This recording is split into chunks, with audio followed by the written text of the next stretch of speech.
Baik, assalamualaikum warahmatullahi wabarakatuh. Baik, saya akan melanjutkan dari materi yang pertama, yaitu manajemen pendidikan.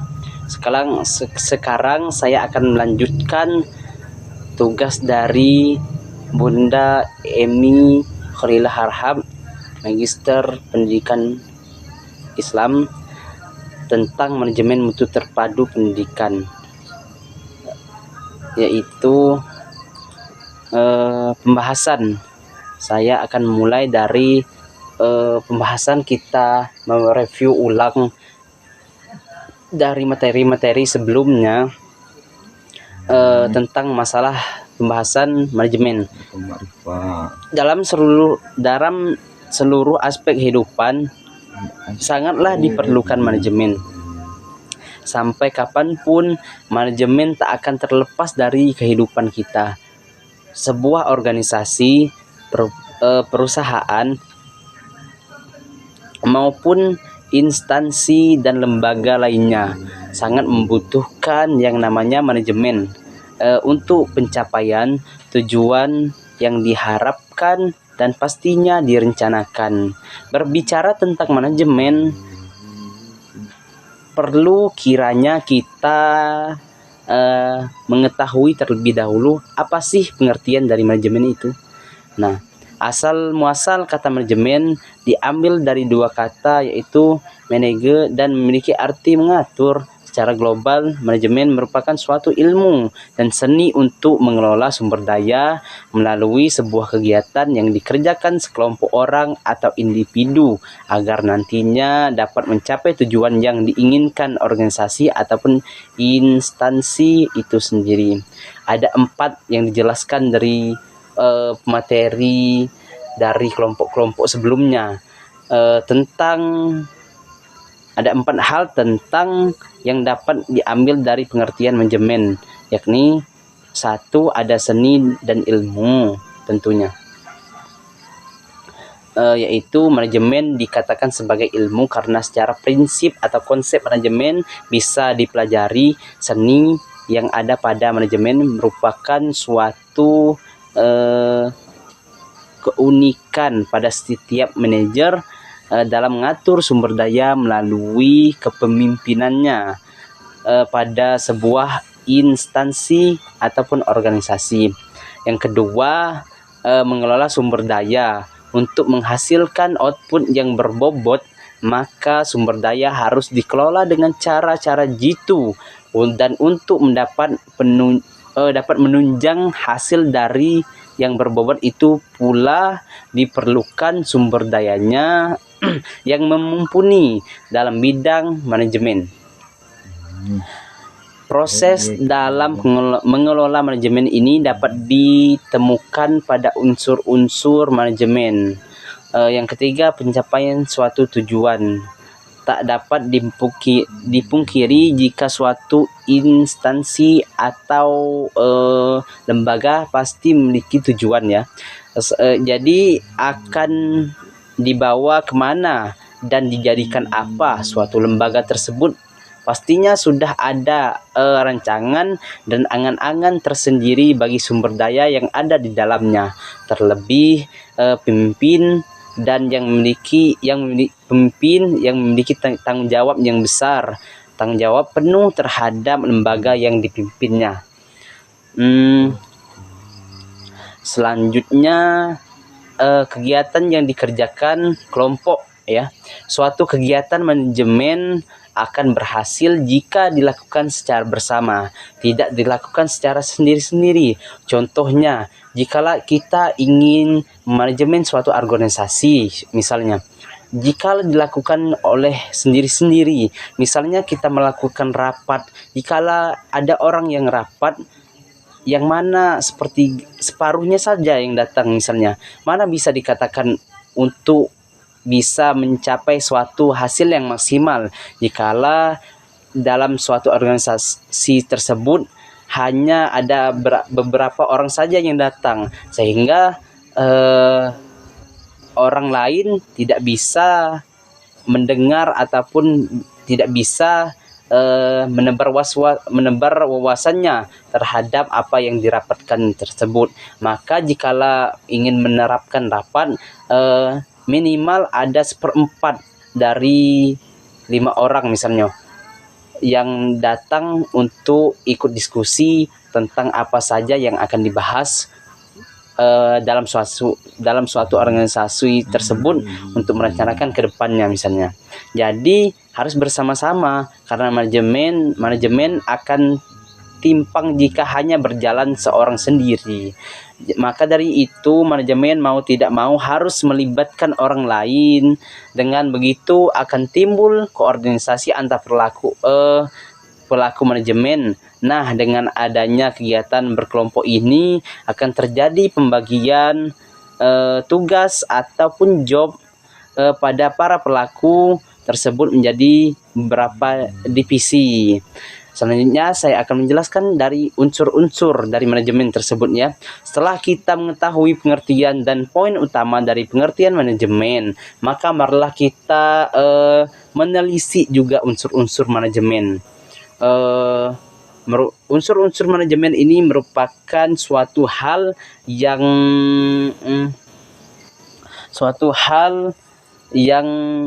perlu kita siapkan dalam menjalankan manajemen apapun. Dalam perspektif pelanggan, organisasi perlu terlebih dahulu menentukan segmen pasar dan pelanggan yang menjadi target bagi organisasi atau badan usaha. Hasan Baharudin Zamhori pada 2017. Berikut inilah yang merupakan unsur-unsur manajemen dalam suatu organisasi maupun instansi.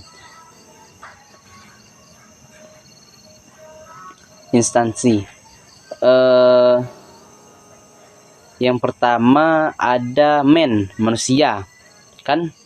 Manusia berperan penting dalam suatu manajemen untuk menjalankan kegiatan manajemen. Peran sumber daya manusia di sini adalah suatu proses untuk tercapainya suatu tujuan. Yang kedua, money, yaitu uang. Tanpa adanya uang, maka suatu organisasi akan sulit untuk berjalan, bahkan untuk mengembangkan suatu organisasi itu tidak akan bisa terrealisasi jika tidak adanya uang. Yang ketiga, metode atau cara kerja ya. Bagaimana tujuan akan dicapai sangatlah bergantung pada teknik yang dipakai dalam menjalankan proses manajemen. Apakah menggunakan cara kerja atau yang baik sehingga dapat mempermudah jalannya pekerjaan sehingga tercapainya tujuan akan lebih lancar. Selanjutnya mesin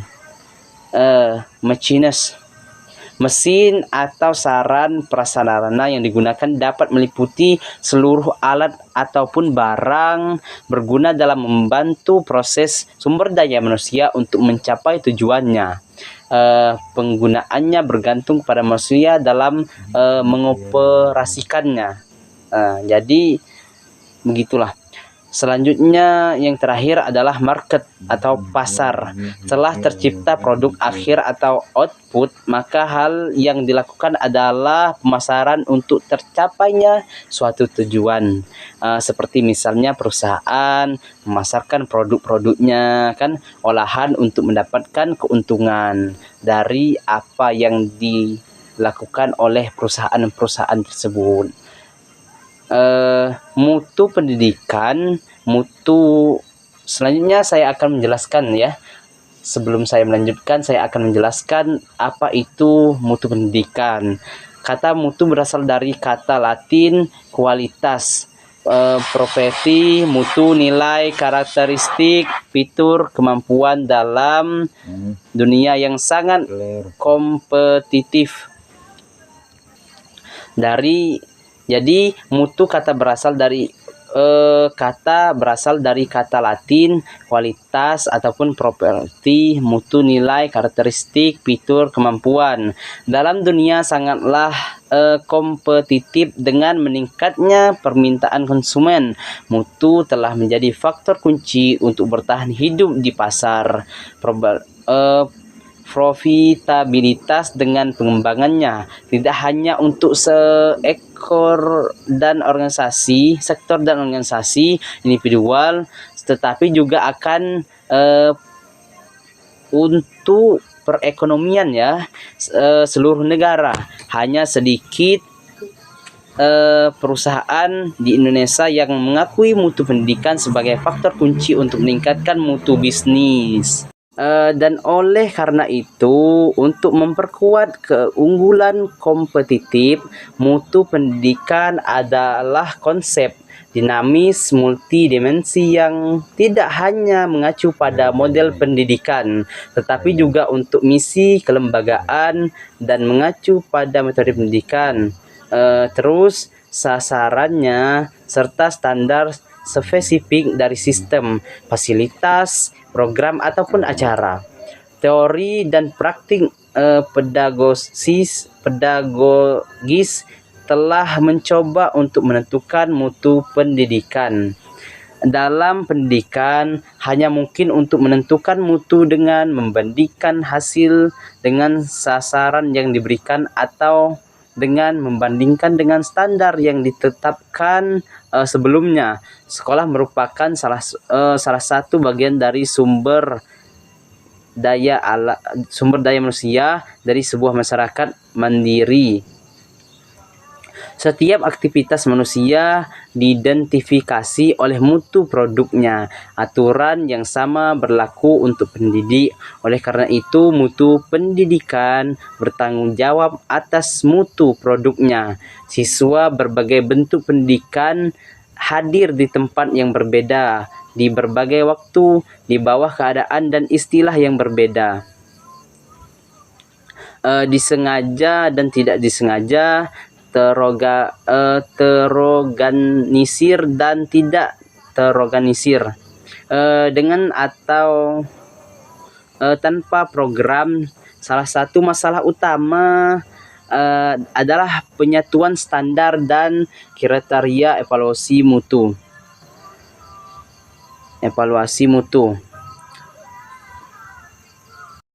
Komponen kunci dasar dari proses evaluasi adalah pendekatan metodologis dalam menerapkan metode dan prosedur pengumpulan data yang baik dan definisi konsep kunci dan hubungannya dengan konsep mutu.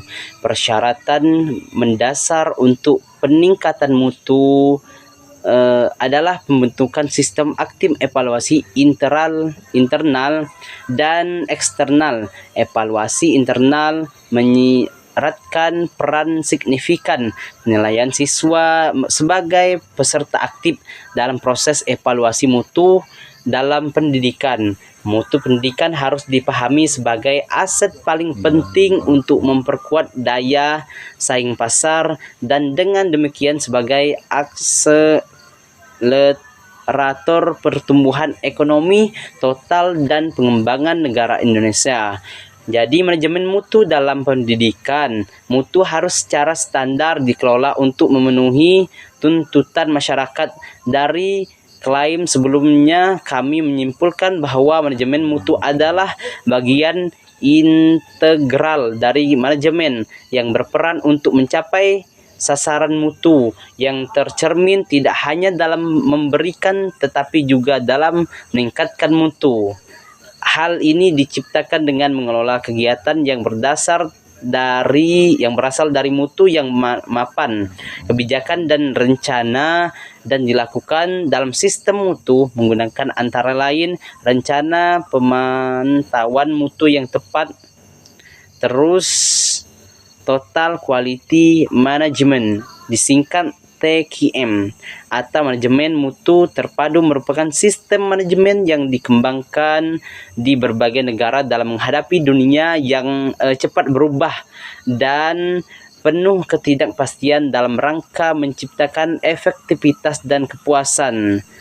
Selanjutnya, manajemen yang efisien dari suatu organisasi dicapai dengan menggunakan model yang berbeda. Salah satunya adalah seperti sistem manajemen mutu. Dengan manajemen mutu sistem kami memahami struktur, prosedur, proses, dan sumber daya yang diperlakukan lainnya yang diperlukan untuk penerapan manajemen mutu. Sebuah sistem mutu tidak dapat dipisahkan dari norma-norma dan standar internasional standar mutu. Ya, standar adalah formalisasi prinsip-prinsip dasar mutu manajemen. Semakin banyak entitas, tidak hanya bisnis terkait, berusaha untuk menyesuaikan sistem mutunya sendiri dengan persyaratan terutama dari standar untuk diakreditasikan.